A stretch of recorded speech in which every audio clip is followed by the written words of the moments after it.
Warning. Este podcast contendrá spoilers de la película seleccionada por el equipo, presentado por Gerardo Alemán. Bienvenidos a Filmic Notion, el podcast que hablamos de tus películas favoritas, reviews, análisis, teorías y mucho más. Comenzaremos en breve.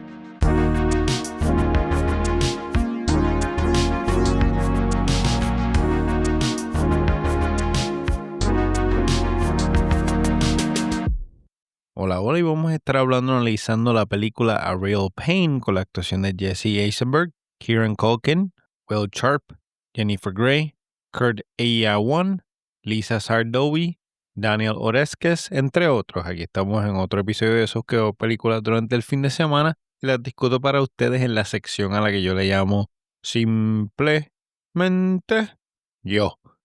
A Real Pain es una película de comedia dramática del 2024, escrita y dirigida por Jesse Eisenberg, una coproducción internacional entre Polonia y Estados Unidos. La dirección de fotografía estuvo a cargo de Michael Dymek, la edición fue realizada por Robert Nassau, las compañías productoras involucradas son Topic Studios, Fruit Tree, Regal Park y Extreme Emotions, y la distribución estuvo a cargo de Searchlight Pictures. En agosto del 2022 se anunció que Jesse Eisenberg iba a escribir, dirigir y protagonizar la película A Real Pain junto a Kieran Culkin, Emma Stone, Dave McCary y Ali Hurton. Iban a producir bajo la productora Fruit Tree.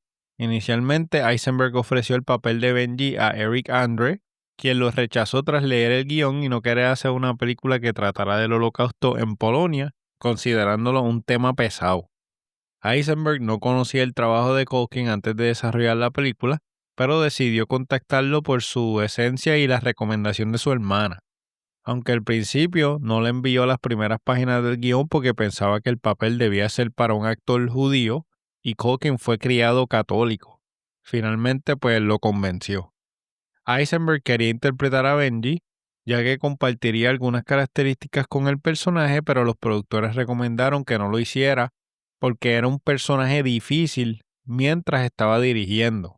Culkin, por su parte, dudó en aceptar debido a la intensidad del proyecto y su reciente trabajo en Succession, pero siguió adelante gracias a la insistencia de la productora Emma Stone. En noviembre del 2017, Eisenberg escribió un cuento corto llamado Mongolia para la revista judía Tablet, sobre dos amigos con personalidades opuestas que viajan a Asia en busca de una experiencia única. Inspirado en la dinámica de ese cuento y en dos obras que él mismo escribió, Eisenberg quiso adaptar la historia para el cine, pero tuvo dificultades para terminar el guión. La idea entonces volvió a salir cuando vio un anuncio sobre un tour al campo de Auschwitz con almuerzo incluido, que lo impactó profundamente y lo llevó entonces a reflexionar sobre la herencia judía, sus raíces polacas y el trauma histórico que enfrentan los sobrevivientes del Holocausto.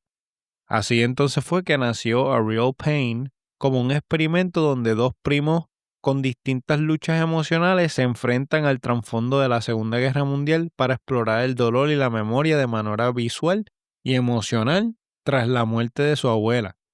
La filmación principal tuvo lugar en la ciudad de Nueva York, en varias ubicaciones de Polonia entre mayo y junio del 2023, debido a que Eisenberg comenzó a escribir durante la pandemia del COVID, utilizó la función de vista de calle de Google Maps y fotos durante un viaje a Polonia con su esposa en el 2008 para explorar entonces las locations y planificar la ruta que los personajes irían en la película. Michael Dymek, el director de fotografía, es original de Varsovia y creció con un profundo conocimiento histórico de su país. Gracias a esto pudo colaborar con Eisenberg para filmar montajes que resaltaran la belleza de Polonia, mostrando una imagen vibrante, cálida y colorida, en contraste con la frecuente representación sobria centrada en la historia comunista y en la guerra. La idea artística principal de Dymek fue jugar con la perspectiva utilizando lente estándar junto con ópticas más largas para aplanar la imagen. Esto permitió reflejar cómo los personajes perciben diferentes realidades, mostrando que una misma imagen puede definirse de formas distintas. En este grupo de personas todo el mundo reacciona distinto y tener un lente wide, eso te hace ver a muchas personas en pantalla. Y es algo interesante porque estaba viendo una entrevista de Samuel Jackson, no tiene que ver con Ariel Payne, y él estaba diciendo que en la película esta que hizo de Hateful Eight, utilizaron estos lentes así grandísimos y él decía que todo el mundo que estaba en pantalla tenía que hacer algo en personaje porque sabían que la cámara lo iba a coger, independientemente si no estuvieran enfocados ellos en la parte de atrás. Vamos a ponerle que está Samuel Jackson, están hablando con un actor y en la parte de atrás hay dos personas más. Esas dos personas tienen que quedarse en personaje porque se ve. La banda sonora de Real Pain está casi totalmente compuesta por piezas para piano del virtuoso polaco Frédéric Chopin, interpretadas por el pianista clásico israelí canadiense Zvi Erez. Entre las composiciones destacadas se encuentran sus baladas, estudios, nocturno, preludio y vals. La película se estrenó en la competencia dramática de Sundance en Estados Unidos el 20 de enero del 2024. Más adelante tuvo su estreno europeo en el Festival de Cine de Zurich y fue presentada en varios festivales internacionales como el Festival de Cine de Londres, el Festival Internacional de Haifa, el Festival Internacional de Mar de Plata y el Festival de Cine de Valladolid, entre otros. Poco después de Sundance, Searchlight Pictures adquirió los derechos mundiales por $10 millones. La película tuvo un estreno limitado en cines el 1 de noviembre del 2024 y un estreno amplio el 15 de noviembre. Se proyectó en Polonia como apertura del Festival de Cine Judío de Varsovia y se estrenó en Reino Unido e Irlanda en enero del 2025. Finalmente se lanzó en plataformas digitales el 31 de diciembre del 2024 y estuvo disponible en Hulu en Estados Unidos desde el 16 de enero del 2025 y salió en físico Blu-ray DVD el 4 de febrero. Ariel Payne ganó el premio Waldo Salt al mejor guión en el Festival de Cine de Sundance del 2024. Además fue reconocido por el American Film Institute y la National Board of Review como una de las 10 mejores películas del año. En la ceremonia número 97 de los Óscares, Kieran Culkin obtuvo el premio a Mejor Actor de Reparto, mientras que Jesse Eisenberg fue nominado a Mejor Guión Original.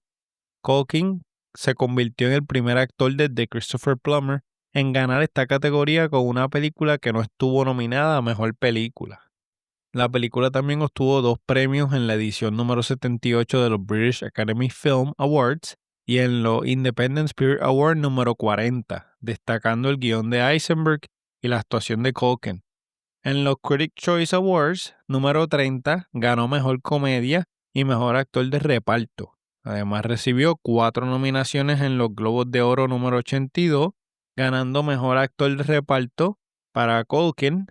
Eisenberg fue premiado como Mejor Guionista Original en los Satellite Awards número 29 y Culkin fue nominado en los Gotham Awards número 34. En total, la película acumula 67 premios y 90 nominaciones. En marzo del 2025, tras el éxito de la película, Jesse Eisenberg recibió la ciudadanía polaca por parte del presidente Andrzej Duda. Eisenberg declaró que esta distinción es un honor de por vida y algo que le ha interesado durante 2 décadas. Esta nueva ciudadanía refuerza el legado profesional y personal que él ha dejado con esta película. Tenían un budget de 3 millones y hasta el momento de esta grabación han recaudado 24.9 millones. Esta la vi en mi casa a eso de las 2 de la tarde en mis 65 pulgadas y home theater. Mi esposa quería verla por el buzz que en ese momento se estaba formando y yo me emocioné al ver que ella me dijo vamos a ver esta película, pues nos sentamos rápido a verla. Si hacemos un movie summary, tenemos unos primos disparejos, se reúnen para un viaje por Polonia en honor a su querida abuela, pero sus viejas tensiones vuelven a salir en el contexto de su historia familiar mientras están en el viaje. Empezamos la película con música de piano, con los primos David y Benji Kaplan, que se están reuniendo en el aeropuerto de Nueva York para un viaje. Vemos a Benji que parece haber estado allí durante un montón de tiempo, mientras que David estaba preocupado por llegar tarde. Tenemos el título de la película, A Real Pain, y tengo una observación. De una, podemos notar que Benji es más outgoing que David. David es como que más nervioso, le gusta estar en control, mientras que David vive en el momento. Ya Benji estaba en el aeropuerto hace rato y David, nervioso para no llegar tarde, como quiera llegó tarde. David está casado con Priya y tiene un nene con ella, que se llama Abe. Mientras que Benji es un hombre que vive la vida sin preocupaciones y está soltero. Y esto es lo que nos dan a entender, ¿verdad? Cuando empezamos la película. Ambos viajan a Polonia para un recorrido por la herencia judía en honor a su abuela que falleció, que se llama Dory. Y aquí tengo un dato. Viajar a Polonia para recorrer la herencia judía es una forma común de conectar con las raíces familiares y rendir homenaje a seres queridos, como por ejemplo la abuela Doris. Polonia, con más de 1000 años de historia judía, fue un importante centro cultural antes de la Segunda Guerra Mundial. Los viajeros visitan lugares emblemáticos como Varsovia, Cracovia, el barrio judío de Kazimierz y sitios conmemorativos como Auschwitz para recordar y aprender sobre la cultura y el legado judío. Este viaje representa un homenaje y la oportunidad de conocer la historia profunda y a menudo trágica de los judíos en Polonia. Las visitas guiadas a museos, sinagogas, cementerios y comunidades antiguas permiten recordar a quienes vivieron esas épocas difíciles y celebrar las riquezas culturales y espiritual que sobrevivió, ayudando a los descendientes directos a conectar emocionalmente con su pasado y honrar la memoria de sus familiares, y que es lo que están haciendo estos dos primos. Pasan por TSA, definitivamente, mientras veo, pienso que son diferentes, son dos primos, uno en cada esquina del espectro. Vemos a David tomando medicamentos, maybe para los nervios, ya estando en el avión. Al llegar al hotel, Benji hace un comentario extraño sobre los pies de David, y aquí tengo una observación. Lo que me da el vibe es que estos primos, que eran cercanos cuando eran jóvenes, ya cada cual está por su lado, y la chispa está, pero hay momentos que se sienten como bien cringy, y esto yo creo que se hace a propósito para acentuar esa diferencia. By the way, Benji envió marihuana por correo para fumar en el viaje, y un milagro que se la dejaron pasar, porque aunque sea legal, como quiera, estás enviando droga de un lado para otro. Y esto es un paquete que él recoge en el hotel. Es como que, sí me llegó este paquete y era droga. Más tarde se reúnen con el resto del grupo, dirigido por un guía británico llamado James, en lo que le llaman un Heritage Tour. También está Marcia, que está sola. Hay una pareja que se llaman Mark y Diane y un refugiado llamado LOG, convertido al judaísmo. Y aquí tengo una observación. Durante este recorrido visitan ciudades históricas como Varsovia y Lublin, así como sitios importantes relacionados con la historia y memoria del pueblo judío. Este tour les permite profundizar en su legado familiar y en el contexto cultural que rodea esas raíces familiares. En caso de los Heritage Tours relacionados con la historia judía, suelen incluir recorridos por sinagogas, barrios judíos, museos del Holocausto y otros lugares de importancia histórica para la comunidad. Los primos nos dan el dato de que están allí porque su abuela murió y ellos quieren reconectar con su historia. Benji le pregunta a Elogi sobre su historia y background, lo que David teme que cause entonces problemas. Pero Elogi se alegra de la curiosidad de Benji y comparte una anécdota emotiva con el grupo. Y aquí tengo otra observación. El personaje de Benji nos da su personalidad curiosa y eléctrica que David conoce y teme que de casualidad se salga de control, ofenda a alguien o sea una molestia. Y esto es otro momento cringy.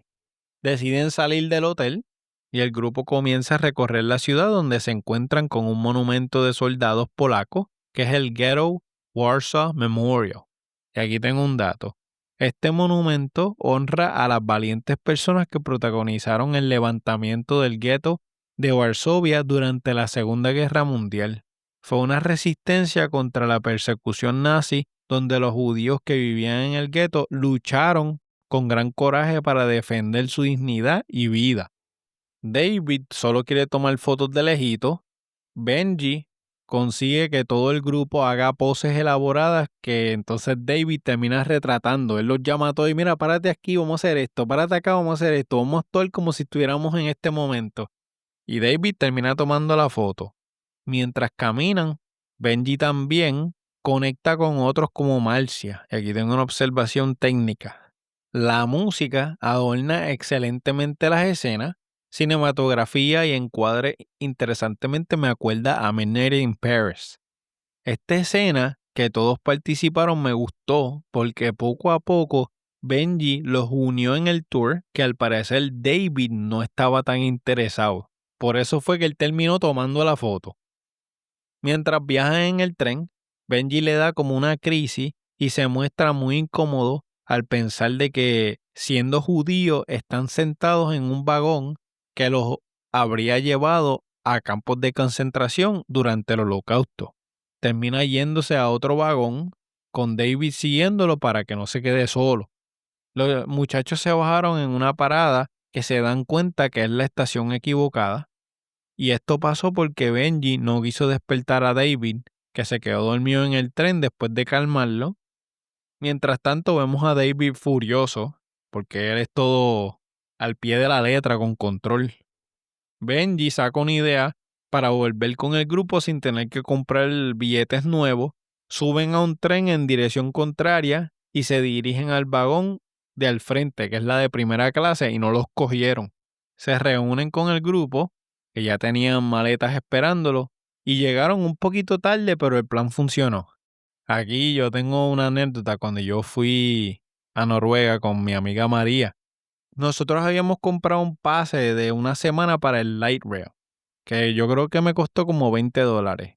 Y ese día nosotros estuvimos en Noruega casi un mes.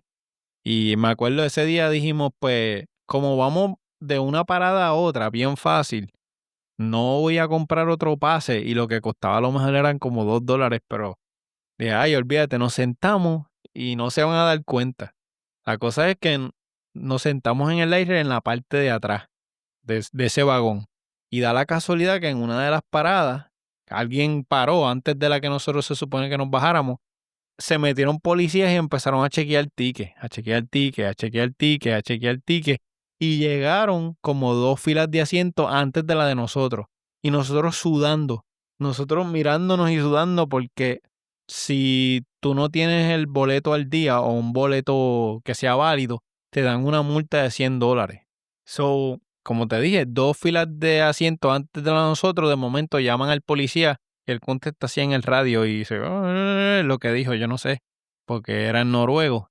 Y, ok, y de momento se viran y se van del tren y nosotros, por poquito nos cogen, por poquito nos dan una multa a cada uno de $100. Y esa fue la primera y última vez que hicimos eso por Lucío. So, ya después de ahí pagamos otro pase para no pasar mal rato. Pero esta escena me acordó de eso. Un saludito a María, amiga fiel desde el 2011. Continuamos. El grupo llega entonces a un cementerio donde James le cuenta la historia de las personas enterradas allí. Y aquí tengo un dato. Este es el antiguo cementerio judío de Lublin en Polonia. Este cementerio está ubicado en una colina y rodeado por una muralla del siglo XVII. Aquí se está homenajeando a figuras destacadas de la comunidad judía como Jacob Koppelman Levi, que fue un destacado rabino y estudioso judío que vivió en el siglo XVI. Murió en el 1541 y es conocido principalmente porque su tumba tiene la lápida judía más antigua que aún se conserva en su lugar original en Polonia. Además, él dirigió una famosa escuela en Lublin que fue un importante centro de enseñanza judía en su época. Benji monta otra escena al criticar a James por hablar de los fallecidos como si fueran estadísticas, lo que incomoda a David. Benji les pide a todos que coloquen una piedra en la tumba de un hombre al azar como muestra de respeto a su memoria. Y aquí tengo una observación. Benji me acuerda a uno de los personajes de la película Oldboy del 2006, al pana que no tiene trabajo. Dato. En la tradición judía, poner una piedra en la tumba tiene varios significados. Es una forma de honrar y recordar a las personas que ya no están, simbolizando que su memoria sigue viva y no se olvida. Además, la piedra es un objeto que dura mucho tiempo, a diferencia de las flores que se marchitan, por lo que representa la permanencia del recuerdo. También se cree que las piedras pueden ayudar a mantener el alma cerca y proteger las tumbas de espíritus o profanaciones. Terminan en el cementerio y todos paran en un restaurante para pasar la noche. Benji está un poco borracho y hace comentarios inapropiados antes de eructar ruidosamente y dice que tiene que orinar. Ya a este punto él ha estado bebiendo y se parece que se pone como que más lucidito. David se disculpa por el comportamiento de Benji mientras Benji está en el baño. Algunos como Marcia y Diane se muestran comprensivos, pero saben que Benji está de luto por la pérdida de su abuela Dory, que según va corriendo la película nos enteramos que ellos tenían una tremenda relación y Benji la quería mucho a ella. David explica que antes eran mucho más cercanos, pero 6 meses antes de este viaje, Benji intentó suicidarse por sobredosis. Y aquí tengo una observación. Las formas que ellos hacen esta escena es bastante clever, porque él va al baño y aquí David tiene el piso para hablar de esto, que él lo lleva en el pecho y claramente está triste porque ellos se quieren bastante, aunque no son muy compatibles o distintos, pero sabemos que David lo sufre. Se siente que David se sacó lo que tenía dentro y lo comunicó. Y todo esto pasa mientras Benji está orinando. El grupo escucha entonces el piano del restaurante y se dan cuenta que es Benji quien está tocando. David, después de desahogarse, decide irse al hotel y se queda dormido. Al tiempo ve que Benji no llega y se preocupa por él y sale corriendo para buscarlo y aquí nos enteramos de que él estaba con Marcia hablando toda la noche. Aquí tengo un dato. La tasa de suicidio por sobredosis en jóvenes de 18 a 35 representa un grave problema de salud pública vinculado tanto al consumo de sustancias como a trastornos de salud mental. En Estados Unidos, la tasa global de suicidio en personas de 15 a 24 años es de aproximadamente 12 a 14 por cada 100.000 habitantes, con muchos casos usando medicamentos o drogas como método. Las sobredosis suicidas suelen involucrar opioides, benzodiazepina y alcohol y suelen estar asociadas con antecedentes psiquiátricos y conductas dañinas previas.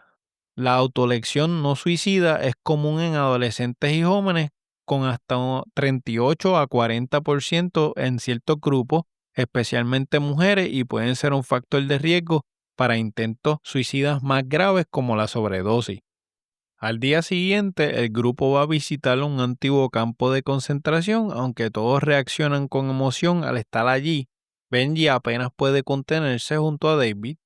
Se puede ver que todo el mundo está afectado. Dato. El campo de concentración que vemos en la película es el de Majdanek, situado cerca de la ciudad de Lublin, en Polonia. Este lugar fue uno de los campos de exterminio nazi donde miles de personas fueron asesinadas durante la Segunda Guerra Mundial. James le dice en privado a Benji que su input logró influir en la forma en que James dirigió su visita y le agradece por ello porque fue más personal en vez de dar información.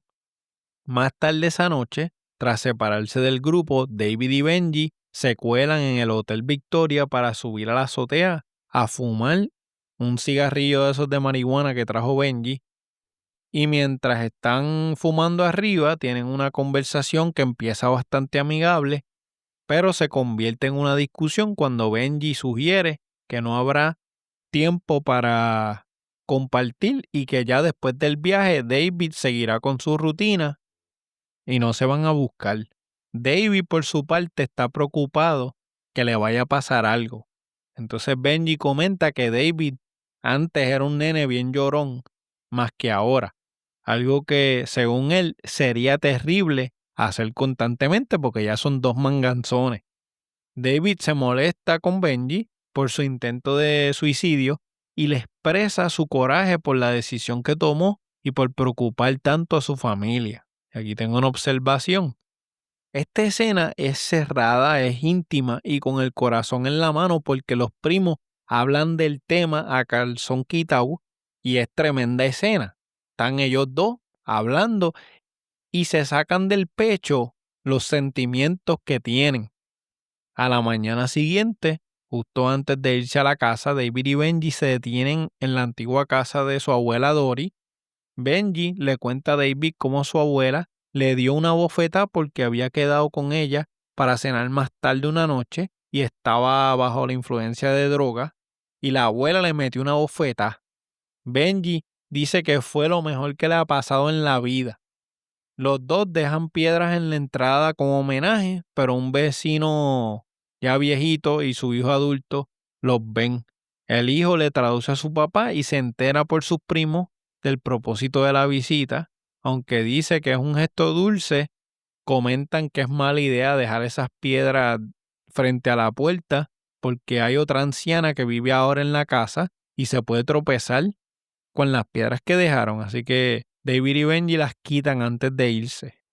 Los muchachos regresan a New York.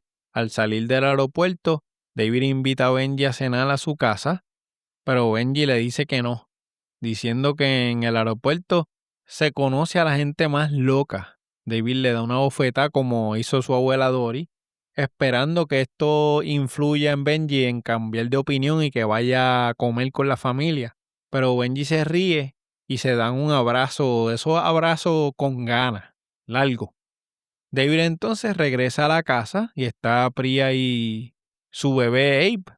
Lo están esperando mientras Benji se sienta solo en el aeropuerto una vez más y con esto se acaba la película. Vamos a lo que a ustedes les gusta y tengo aquí cuántas piedras vamos a poner frente a las tumbas de nuestros seres queridos en vez de flores. Yo entiendo que esta película se merece un 9.5 de 10. Esta película tiene un guión bien pulido, es inteligente. Se nota que hicieron research en todo lo que tiene que ver con la historia, background, ambientación e información. Vamos en este tour donde poco a poco estamos deconstruyendo, descifrando y conectando con el grupo, específicamente con David y Benji, dos primos que no se ven hace años y que detrás de esos años perdidos todavía hay una chispa, un cariño, y la abuela Dory los juntó para irse en este viaje. Es un drama, aunque tiene escenas densas, no se siente pesada como otras películas del mismo género. La edición va con el pace de lo que estamos viendo, se siente como terapéutico o footage que verías para un viaje y la estructura narrativa es lineal. Las actuaciones están on point, no se exageran, todos los personajes traen algo a la mesa y la energía fluye en el grupo y entre los dos primos solamente también. Otra cosa, me sentí que quería llamar a los primos y viajar también, a pesar de que esta historia tiene pedazos tristes, es bonito ver estos dos primos compartiendo. Yo tengo muchos primos, pero poco a poco, mientras pasa el tiempo, nos juntamos menos y menos y menos. Y la mayoría de ellos nos vemos en funerales, cumpleaños o un momento específico así de que voy a ir a visitarte o estoy en el mismo sitio, nos vemos de que par de horitas y no nos vemos más por 5 años. Un saludito a todos mis primos. A Real Pain se centra en temas profundos como la familia, el trauma, la identidad, la sanación, explorando la complejidad en relaciones entre estos dos primos, Benji y David, con personalidades opuestas y conflictos emocionales que los separan pero también los unen. La película aborda el trauma intergeneracional vinculado al Holocausto y su impacto en la identidad judía, mostrando cómo el peso de la historia afecta a la familia además de destacar las luchas con salud mental, la soledad emocional y la dificultad para compartir el dolor. A pesar de la dureza de estos temas, la película transmite un mensaje de esperanza mediante la reconciliación, subrayando la importancia de conversaciones sinceras y empáticas para lograr la comprensión, sanación y un reencuentro con la identidad propia y la herencia cultural. Entre los highlights está definitivamente la música, la cinematografía, en específico en el tour, y me gustó mucho la interacción de personajes. Entre algunas piezas con la música destacadas se incluye el Nocturno número 2 en mi bemol mayor, Op 9 número 2, el Nocturno número 12 en sol mayor, Op 37 número 2 y el Nocturno 1 en si bemol menor, Op 9 Nocturno 1. Además, se incluyen estudios técnicos como los 12 estudes Op 10, que son reconocidos por su dificultad y belleza musical. También aparecen vals, como el vals número 1 en mi bemol mayor, Op 18, conocido como gran vals brillante, y el vals número 6 en re bemol mayor, Op 64, número 1 llamado Minute. Estas piezas ofrecen variedad y color a la banda sonora, mostrando tanto el talento como la energía de Chopin. Yo tuve que buscar esta información porque yo no sé mucho de música clásica. Yo sí he escuchado Chopin, pero de decirte las canciones así de memoria, no sé. Me gusta cómo en conjunto de todo este repertorio vemos la cinematografía, algunos sitios turísticos y menos turísticos, las escenas de noche en el techo del hotel están bien compuestas. Lo único que pensaba era que alguien de seguridad lo iba a coger, pero no pasó. Y la química del grupo me gustó bastante también, se puede notar que Benji era la pega del grupo. Entre mis escenas favoritas está la del techo cuando David y Benji hablan de la situación y cuando van al primer memorial que Benji los junta a todos para la foto. Me gustó cuando David cuenta la verdad de lo que pasó en la cena, pero esta escena es bastante triste, así que prefiero la del techo cuando sacan los trapos a la luz. Mi personaje favorito es el guía turístico James por su temple, educación y manera de bregar con el grupo. E interesantemente, el OG me parece un personaje fascinante con una historia y una constitución emocional y espiritual bien fuerte. Es buena actuación de Jesse y Kieran, especialmente el personaje de Benji. A mí no me gusta escoger los protagonistas, siempre busco como que alguien afuera, pero se las doy a ellos dos también. Le quité punto 5 porque el personaje de Benji me puso ansioso. Esto significa que funcionó, pero estuve al borde del asiento específicamente por lo impredecible que puede ser Benji. Su trauma justifica su comportamiento donde él está buscando esa conexión, esas ganas de vivir, ese cariño que una vez sintió con su abuela, y David está utilizando esto para entrar en su vida y dejarle saber que si lo necesita, él está ahí para él. Aunque al principio David tiene las defensas altas, lo deja entrar y por eso me gusta tanto la escena en el techo mientras están fumando porque por fin hablaron y cerraron este arco con la escena final y el bofetón de David a Benji, como lo hizo la abuela para que caiga en tiempo. Otro dato bien pequeñito es cuando Benji va al baño en la escena donde David empieza a contar lo que le pasó de la sobredosis.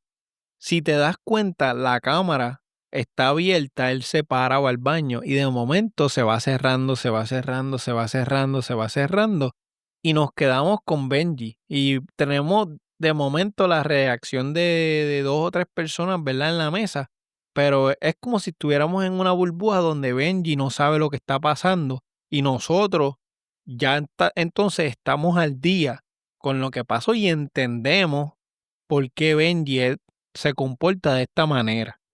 No hubo efectos especiales para evaluar, así que por esa parte estamos bien. Vestimenta y maquillaje nos llevan al tiempo que vivimos, ya que se sitúa en el 2024-2025. Es una película relativamente sencilla. Después que visitan la casa de la abuela, que ni entraron, pues vuelven al aeropuerto y cada cual por su lado. Yo por lo menos hubiera tocado a ver si me dejan entrar. Maybe la viejita a lo mejor no estaba ni en la casa. Ya cuando vuelven a New York, el enfoque cambia de la abuela y toda esta conexión que logramos a cómo mantener esta relación de primos viva. Y por eso es que David lo invita a cenar, aunque Benji le dice que no. Pero con esto, ambos se dejan saber que se tienen que buscar. Y este viaje los ayudó a reconectar. La recomiendo para el aficionado de películas de drama. Se puede ver en familia, no hay nada fuera de lugar o morboso. Es un drama serio, definitivamente la recomiendo, pero no creo que sea una que yo vuelva a repetir porque es triste. Ya con esto acabamos, 9.5 de 10, excelente. Gracias por escuchar este episodio del podcast, espero que les haya gustado. Nos pueden escribir un email a filmingnotionpodcast@gmail.com o seguirnos en las redes sociales como Filming Notion Podcast en Facebook e Instagram. Suscríbanse, den su review en la plataforma favorita. Nos pueden escuchar en Podbean, Spotify, Apple Podcasts, Podchaser, Listen Notes, la página oficial. También tenemos el perfil de Letterboxd, canal de YouTube y el servidor de Discord. Tengo un tab que se llama Butaca de Propuestas, donde usted puede escribir ahí alguna película que le gustaría que yo discuta, la añadimos al queue, la veo y se añade al portafolio de Filming Notion. Si quieres recibir correo electrónico semanales cada vez que publico, tengo un tab en Filming Notion que se llama ¿Quieres emails semanales? Llenan la forma que te tarda 2 minutos y cada jueves, cada vez que publico, te envío un email diciendo este fue el episodio que salió. Físico en el mundo digital, el blog donde enseño mi colección física de películas, videitos en el canal de YouTube y en formato de blog en el website. Por último, el botón de donaciones. Todo el dinero que recibo lo utilizo para el podcast y las redes sociales. Gracias por su apoyo, los quiero mucho y como siempre les digo, hasta la próxima. ¡Chequeamos! Gracias por escuchar este episodio de Filming Notion. Esperemos que les haya gustado el podcast. Las películas revisadas aquí son propiedad de los titulares de los derechos de autor y no se pretende ninguna infracción al mismo. Este podcast es editado por Gerardo Alemán. La narración oficial de Filming Notion es traída a ustedes por Gustavo Alfonso. Nos pueden seguir en las redes sociales, en Facebook e Instagram como Filming Notion Podcast. También nos puede visitar en nuestro website www.filmingnotionpod.com para más información de nuestros invitados, episodios ya publicados y proyectos futuros. Y no se olviden de dejar un review de 5 estrellas en Podbean, Apple Podcasts, Spotify, entre otros. Y volver la próxima semana para otra interesante selección. Hasta la próxima.